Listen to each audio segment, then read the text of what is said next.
Selamat pagi, perkenalkan nama saya Festiani Lase, saya dari Prodi S1 Kebidanan dan kelas 1A. Di sini saya akan menjelaskan bagaimana proses siklus asam sitrat.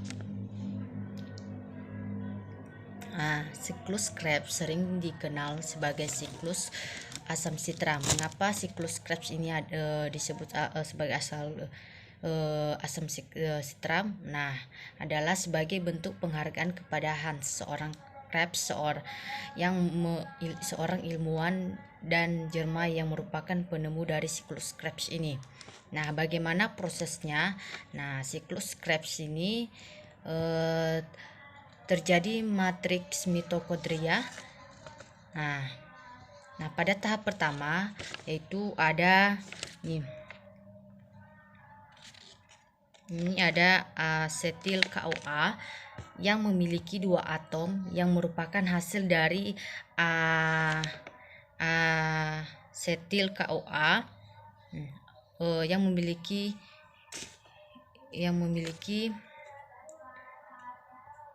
yang merupakan hasil dari oksidatif akan mengalami densasi bersama dengan senyawa oksalatate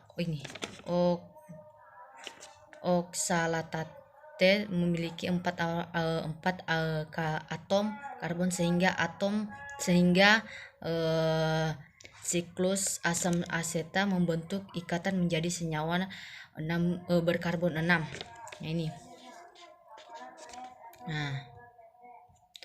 Yang dikenal sebagai sitra atau asam sitra karena vitamin ini merupakan senyawa yang berbentuk pada tahap pertama. Siklus ini dikenal sebagai siklus sitra. Pada pembentukan sitra ini KOA dilepaskan sehingga sitra tidak memiliki koenzim A. Yang berperang pada tahap pertama adalah sensate, yang berperang itu sintrasinsate yang berperang. Selanjutnya pada tahap kedua yaitu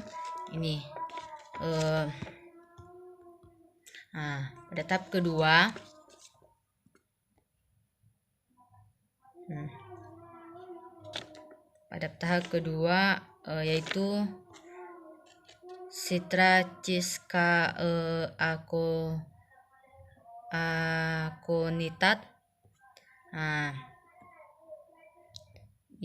yang memiliki 6 karbon.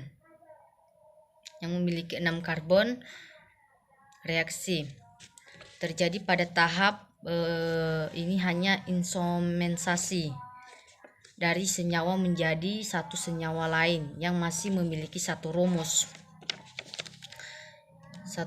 yang senyawa yang sama. Pada tahap ini terjadi 2 reaksi, yaitu pelepasan molekul air atau H2O. Proses dikenal sebagai dehidrasi. Namun pada saat ini terjadi proses bahan molekul air. Proses dikenal sebagai dehidrasi. Proses perubahan sitra menjadi asam sitra ini dikatalis oleh enzim akonitase.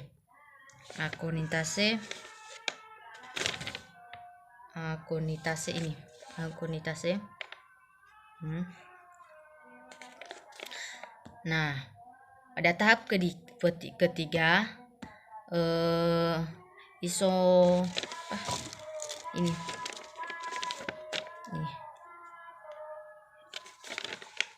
isositrat yang memiliki 6 karbon.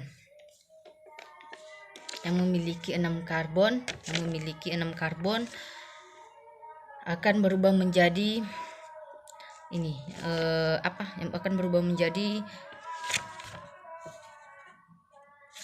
alfa keto ogultara yang memiliki 5 atom karbon, sehingga pada tahap ini terjadi pelepasan pula elektron yang dilepaskan yang dilepaskan ini diterima oleh NADT sehingga membentuk NADH. Pada tahap ini terjadi pula dekarbonsilasi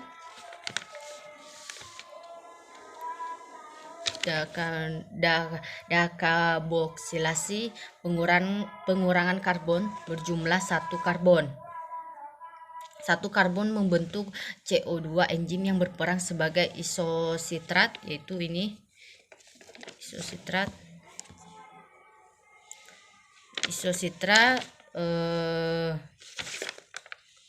dehidrogenase. Nah, pada tahap keempat alfa ketoglutarate memiliki 5 atom karbon, akan diubah menjadi suksinil KOA. Memiliki 4 atom karbon, akan diubah menjadi suksinat yang masih memiliki 4 karbon. Pada tahap ini tidak ada pengurangan atau seperti pada tahap sebelumnya, tetapi pada tahap ini terjadi reaksi yaitu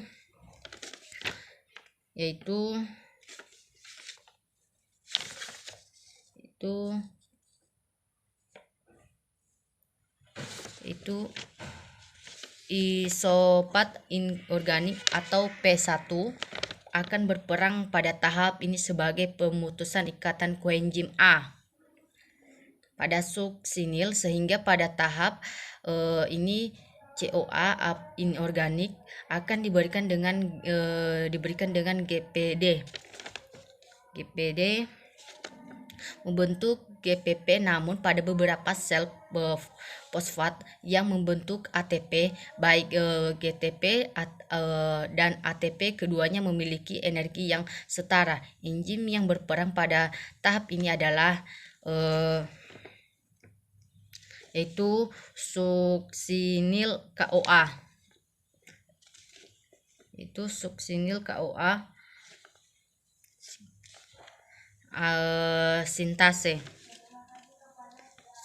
Sintetase itu ini sintetase.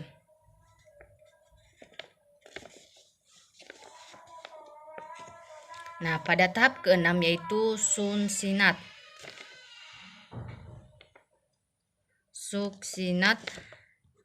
yang memiliki 4 atom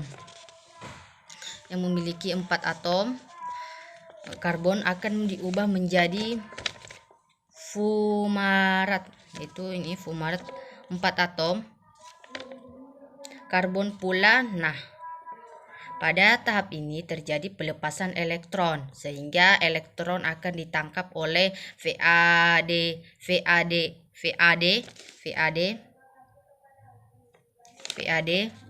membentuk VADH2. Enzim berperan adalah suksinat. Ini yaitu suksinat dehidrogenase. Tahap ketujuh terjadi perubahan fumarat. Ini fumarat terjadi perubahan fumarat menjadi malat. Enzim yang berperan pada tahap ini adalah fumarase.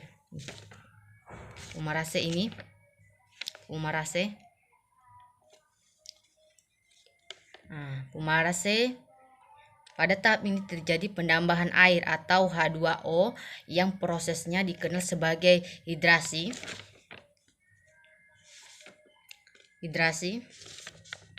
Selanjutnya ke-8 yaitu malat malat akan diubah kembali menjadi oksala. Ini yaitu akan diubah oxaloaceta. Pada tahap ini pula terjadi pembentukan NADH berasal dari enzim yang berperan pada tahap ini adalah malat dehidrogenase. Dengan demikian dalam satu siklus menghasilkan 3 NADH, 1 VADH, 2 ATP. Berarti dalam siklus Krebs ini menghasilkan 6